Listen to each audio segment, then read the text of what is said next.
Krea-2 is currently one of the most popular image generation models. It inherits the previous generation's signature aesthetic sensibility. The AI flavor in its outputs is much subtler. It supports a wide variety of styles, including photorealistic, dark, retro, 3D, flat, and macro. It's easy to train. The community is highly active, and there are all sorts of LoRA models and fine-tuned variants to play with. I use different image generation models for different scenarios. For portraits, I usually reach for Z-Image Turbo. For content with text, I use QN-Image. For anime, I run Anima.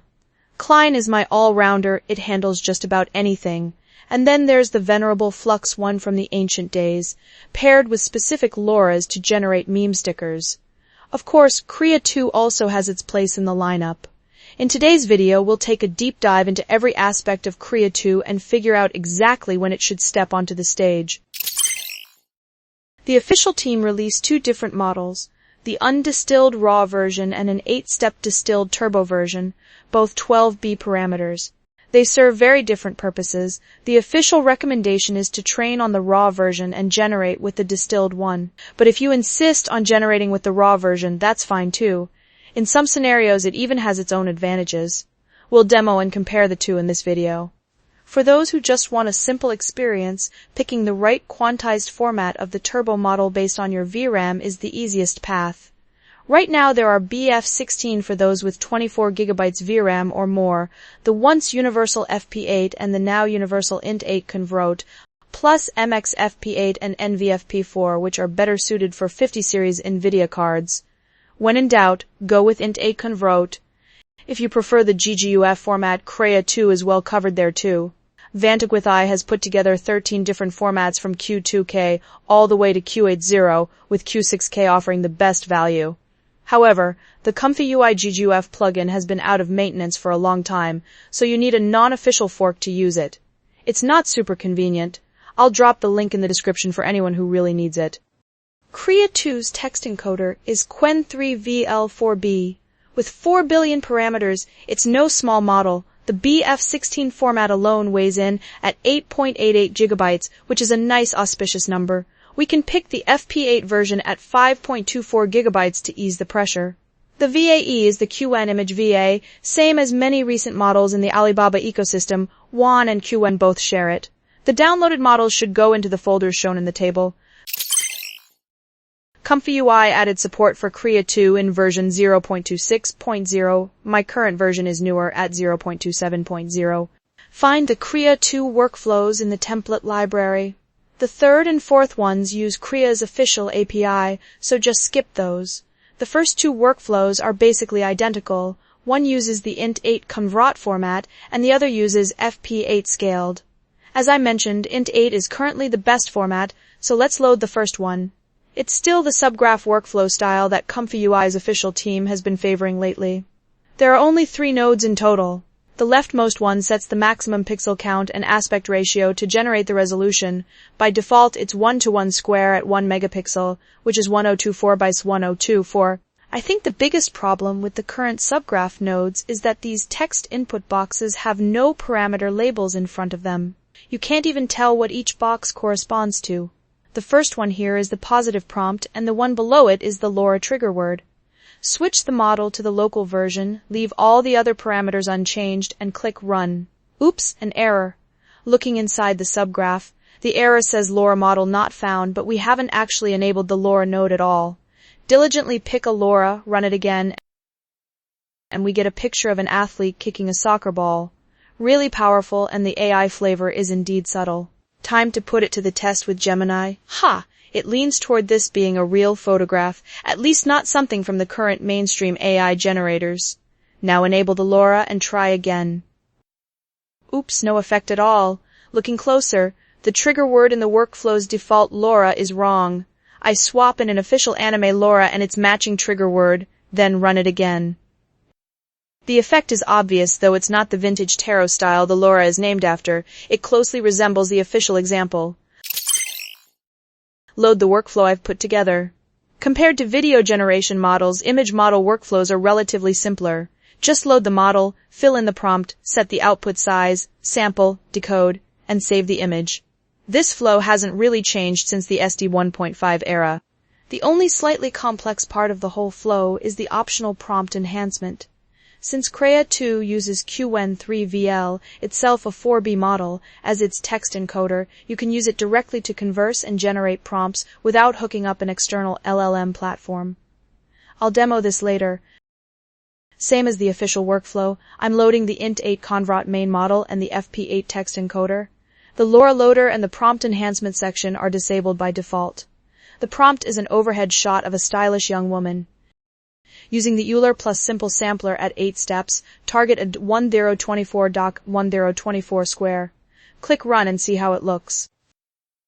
Check out the result. Very Y2K in style. The girl is lying on a colorful feather background, throwing up a peace sign with a sweet natural smile. The layered look of the white lace slip dress, denim miniskirt, and rainbow-striped knee socks has great depth. Now let's try the prompt enhancement. In the various tutorials I've made before, we often used menodes to call an LLM API to expand a simple sentence or even just a few keywords into a long prompt tailored for the model.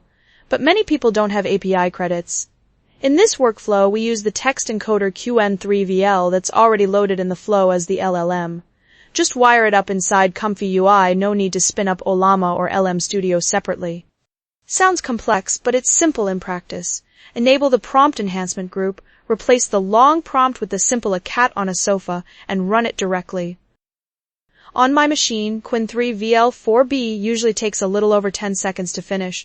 The generated prompt fleshes out the cat's fur color, pose, gaze expression, the sofa's color and texture, and the overall atmosphere.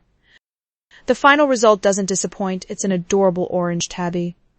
Qwen3VL4B is held back by its parameter count, so it's definitely not as strong as more capable models. Sometimes the enhancement doesn't come out ideal, and it often includes a title like Final Expanded Prompt Paragraph in the output, no matter how strict the system prompt is. If you prefer chatting with an LLM in a web UI like DeepSeek, you can paste this system prompt straight in along with your input. You'll get results fast, and compared to the previous prompt, it adds composition, depth of field and style, much more cinematic and professionally photographic. Back in ComfyUI, disable the prompt enhancement, paste in the DeepSeek generated prompt, and click Run. Compared to the previous orange tabby, this one's atmosphere and lighting are noticeably stronger. Manual copy and paste produces better results, but it's too much hassle. For those of you with API credits, I've also added a Krea-2 prompt enhancement node in menodes. Switch to this node that uses the SweetValberry token plan.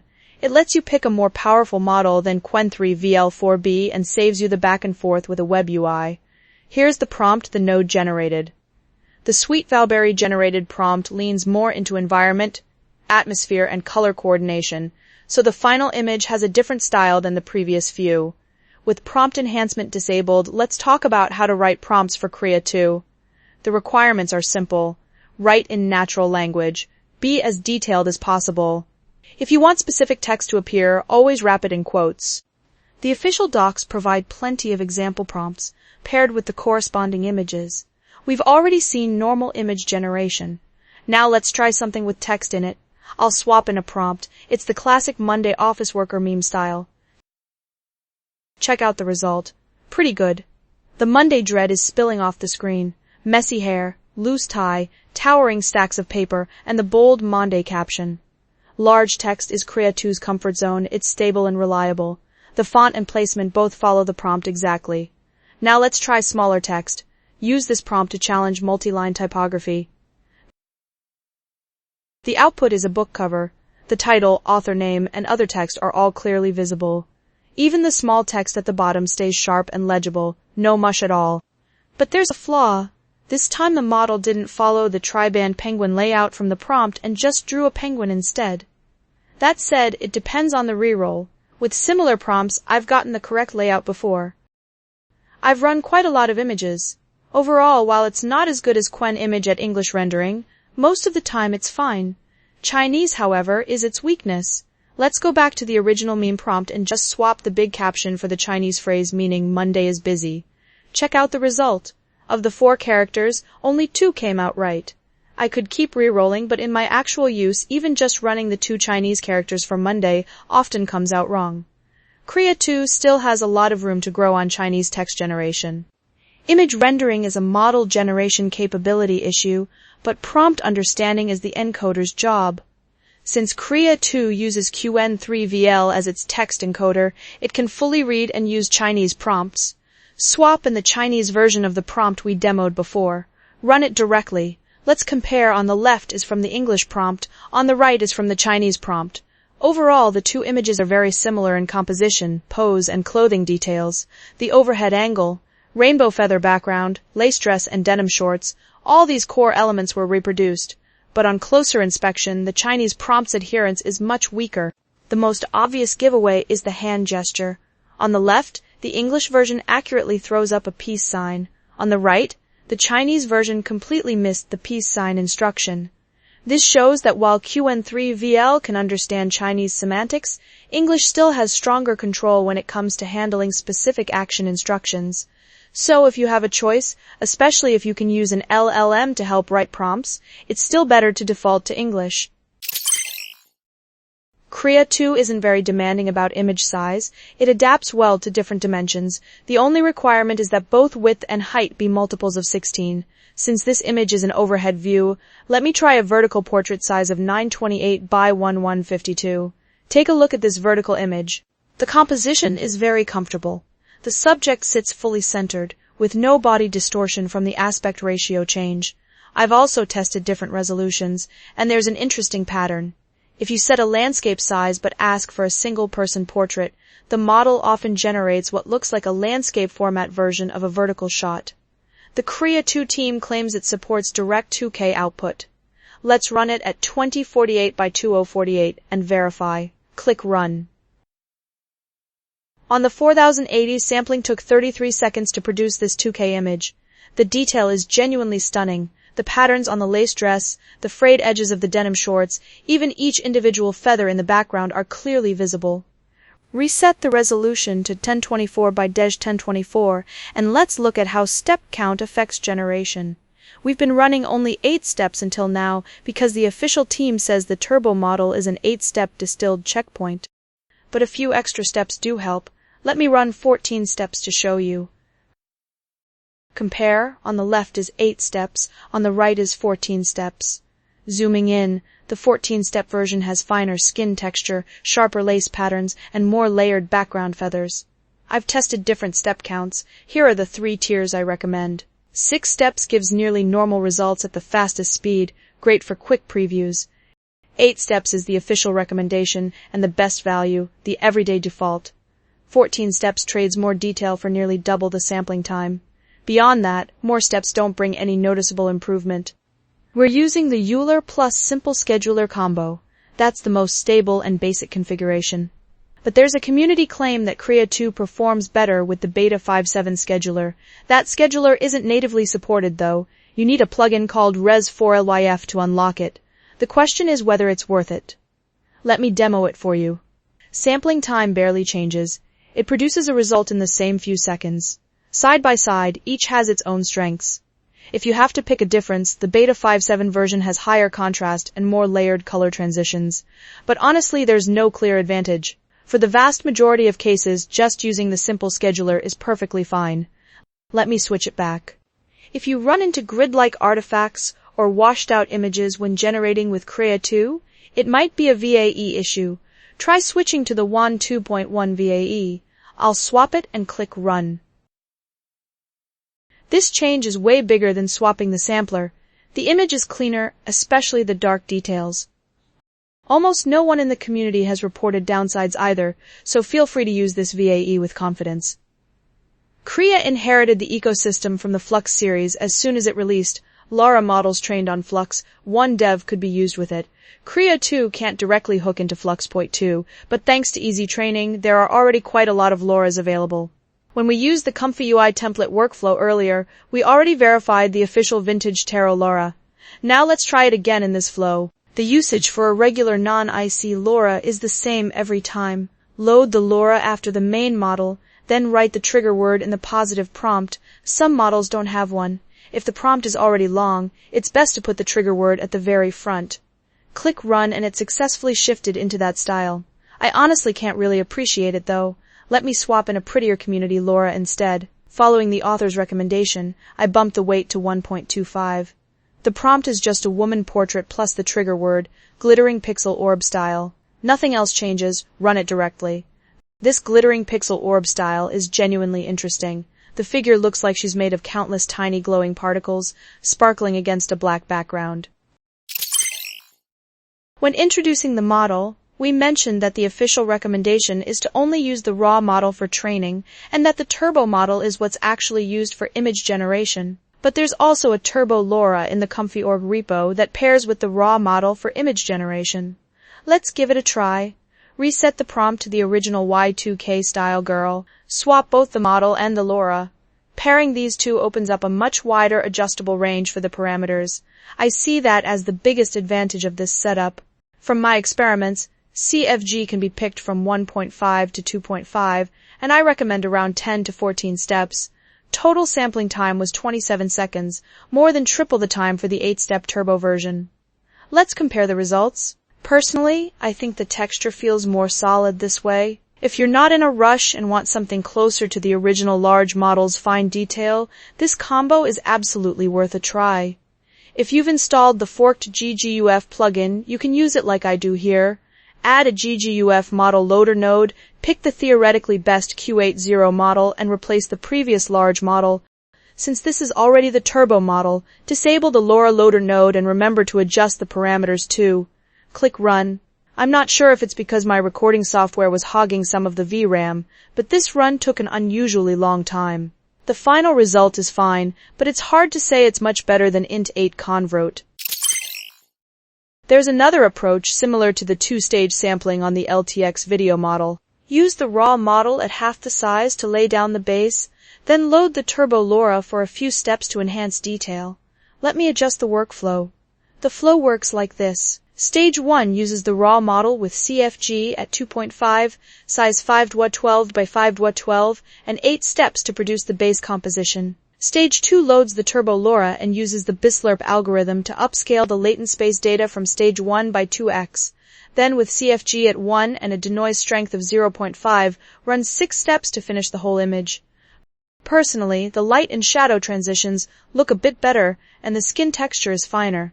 Compared to going straight with the turbo version, it costs a bit more time but brings noticeably better results. This approach is worth using. When introducing the model, we talked about Krea-2's great ecosystem. Beyond the sea of style LoRAs, there are also LoRA models that implement depth ControlNet functionality. Just load the workflow. The model loading, prompt, sampling, and image saving sections above are completely unchanged. Below, we upload a portrait image, use the Depth Anything v2 preprocessor to extract depth information from it. Then, using a node from a third-party plugin, ComfyUI Krea-2 ControlNet, load Patil's depth control LoRA model. All this data is fed to the model as a reference for sampling. Our reference image is a real scene, but the prompt calls for an animated style. This is the classic ControlNet use case. Only borrow the depth structure of the original image, then freely express the style you want. Click Run, and we quickly see the depth map appear in the bottom right corner. Sampling took a few extra seconds, and we got this output. The pose, the angle of the raised arm, even the spread of the fingers all match the original closely, but the style has fully transformed into that beautiful Makoto Shinkai anime aesthetic. Adjust the prompt and you can easily generate outputs in different styles. Right now, there aren't other stable control models, Canny, Pose, and the rest, but Krea-2 is pretty popular, so we can expect them. For image generation models, image reference is just as useful as it ever was, like the IP adapter of ancient days. Krea-2 has several ways to do it. I'll demo 2 that I personally think are pretty good. First is Ostrus Edit. It can extract the visual features of a reference image and inject them into the model's input sequence. Load the workflow provided by the author. We need to download a LoRA model and install a plugin. Upload an adorable little lamb and just use a cat on a sofa as the prompt. Click Run. Check out the result. This blue-eyed white cat has preserved the lamb's fluffy curly fur texture, round face, and adorable expression. The other option is style transfer. It treats the reference image as a style statistics table and aligns attention to it. Load the workflow. It only needs a plugin install, no extra models. The barrier to entry is lower. We use the same reference image, the lamb, and the same prompt, a cat on a sofa. The result is completely different. This output inherits the reference image's artistic style, soft brushstrokes, warm tones, and a hand-drawn illustration quality. Which one do you prefer? It also supports 2-image reference. Switch to a different workflow. This time we add one more image. On the left, a knitted texture kitten. On the right, that adorable little lamb. Everything else stays the same. The prompt is still a cat on a sofa. This result is interesting.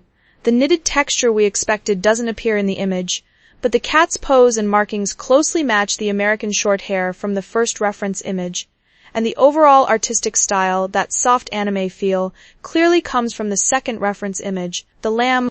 This shows that in 2-image reference mode, the model automatically blends features from both images, which is the limitation of image reference.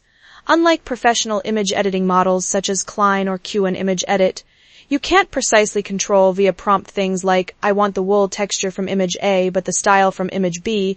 The current logic is more of a holistic blend. Which specific elements get blended depends heavily on rerolling. Since we're on the topic of image editing, Krea-2 has its own solution too.